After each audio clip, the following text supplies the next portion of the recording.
right, we don't have much time, so probably I'm going to pass on next to Kate. Yep, please. Sure. Can everybody see my screen?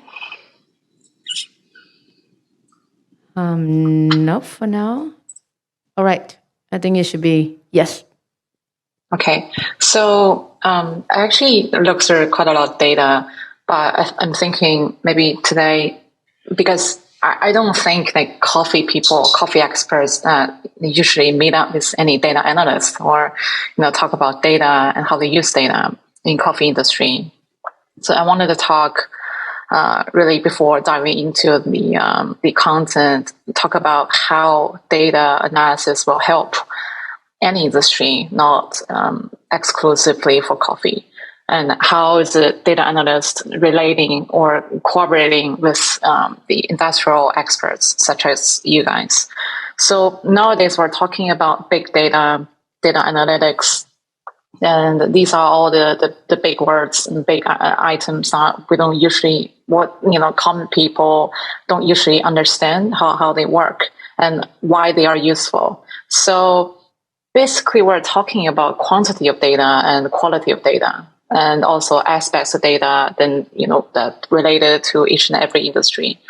So the dilemma we're facing right now is we do have a bunch of data analysts or actuaries. So actuaries are, who are using math and building models and trying to solve real world problems, not heroes. And then we have experts here who have the actual in-field knowledge, but who actually need some data analysis to help them understand the results. So I think my role, or there could be more actuaries or data analysts that will fit in between. So that means who can actually do data analysis, then who can actually talk and communicate with, for example, coffee experts. So that means we should have a certain knowledge in coffee, but not necessarily the experts. But we do know the friends such as Charlotte or Fiona or all you experts that coffee. So we can combine our knowledge and see how we can use the coffee data, for example, to help us understand the results. So sometimes from the expert's perspective, you've already seen the coffee ratings and coffee, for example, total cup scores that is already rated at competition or at an auction. So you already know what kind of aspects contributed to that score in the end. But then from the data analysis point of view, we don't actually know how to rate a coffee, but we can see from the data part, as in that two kinds of data part. In categorical data part, as in how hot, the temperature, or which farm this coffee is farmed from which producer, and all these. And then the other parts is the different rating system and how acid that is and aroma, such as that. So the overall correlation that we need to derive from it is actually using the data to see how the causes linking up to the results, and then communicate that with the coffee experts to see what the insights we can draw from it.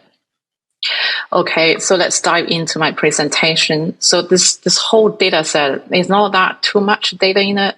So it's a whole raw data gathered from the Coffee Quality Institute, CQI. I think you guys should be more familiarized with this issue than I do. So basically, there are many data in this. So from this table, we can see there's 1,300 plus data entries.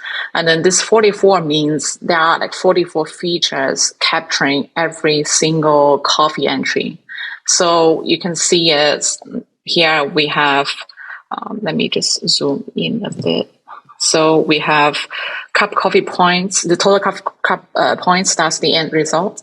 Then there is a species, owner, coffee origin, farm name, and other features such as company, altitude, region, producer, bag weight, grading dates, and aroma, flavor. So all these, aroma, flavor, acidity, body, these are all already rated, so assigned with points.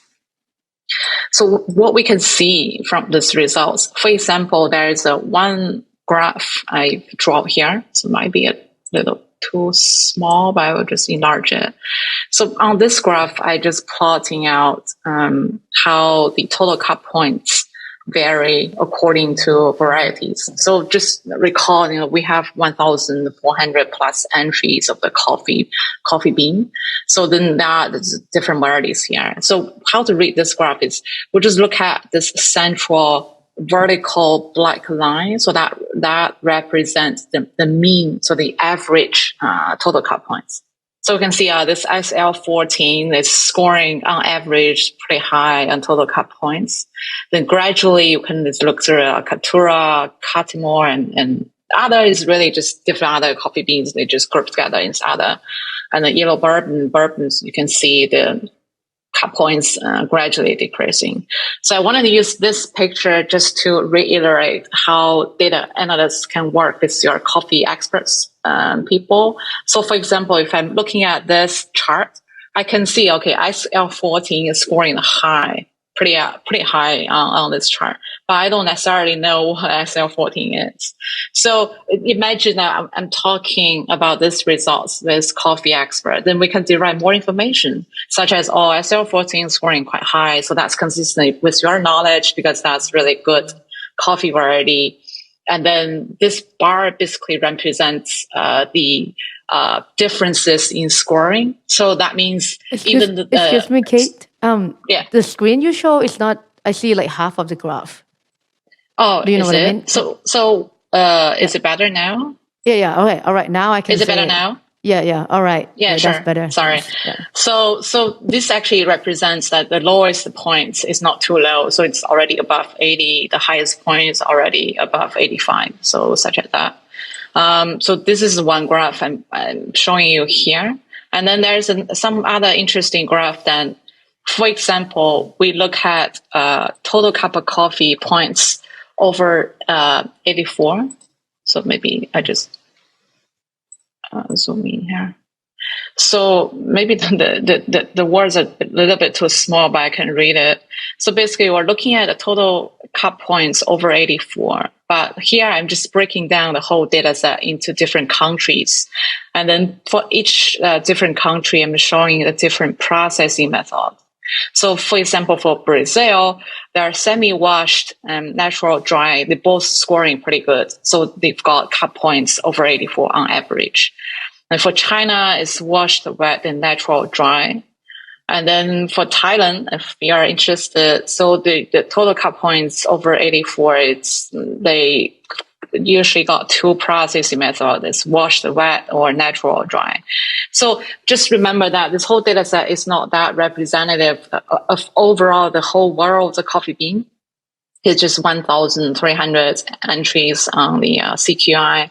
And then this whole data is collected, I think, for the past several years till 2018. So that's by no means most updated data set.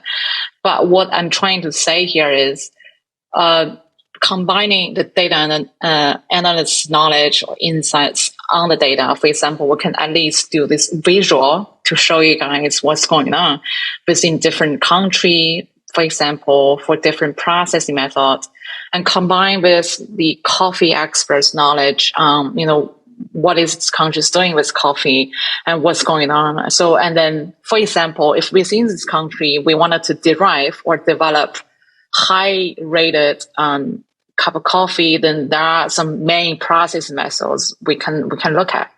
And so that's pretty much my presentation. So I also actually, there's a little graph I'm showing the altitude, because I think, everybody is quite interested in the altitude as well. So altitude as in where coffee trees are planted. So here I'm showing this, actually the altitude is positively correlated with total coffee points. I think the higher the altitude, so roughly speaking, the higher the cup points, total cup points. And so we also wanted to know, so how is the altitude impacting the characteristics of coffee? So here I also show that in different characteristics of coffee, for example, acidity, balance, aroma, copper points, flavor, aftertaste, and body. So here we can see that, so for total points per kilometer. So like, I think if you increase our altitude by 1 kilometer, how many points you can score on the different categories. So we can see the most significant is on acidity and the rest is balance and so forth. So that's on the descending order. So that's pretty interesting to see as well. I mean, for coffee farmers or for the coffee expert. This is my short presentation. Of course, we'll have more insights on the coffee scoring system or coffee quality as we start collecting more data and more features for coffee, such as the aspects of coffee, not only in the scoring system, but on the other categorical data.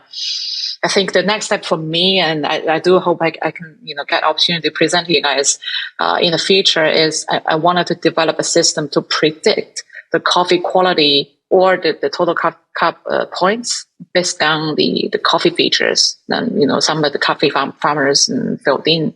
So then we can help the coffee farmers, also help with you, the experts, to estimate the coffee quality from the data perspective or predict the coffee quality and see if the scoring system is actually consistent or not consistent or what it's telling us. So yeah, that's my presentation. Hope you guys enjoyed it. Thank you.